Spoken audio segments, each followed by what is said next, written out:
所来看，伫台中的雾峰林家是咱台湾5大家族之一。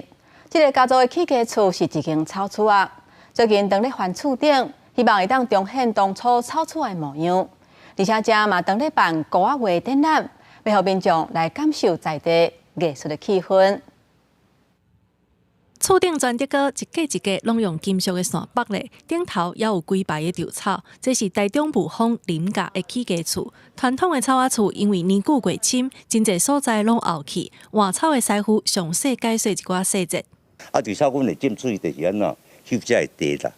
你翕地的时，水咧流才会顺啦。你若无温水啊，伊草一支爬一支爬呢，水伊会倒这支草行。 传统的草仔厝厝顶全部翻过，毋但带来新的气象，也展现传统建筑的迷人风貌。除了草厝以外，内底也当咧举办台湾古仔画画家林之助的展览，互民众透过艺术作品了解早前的农村生活。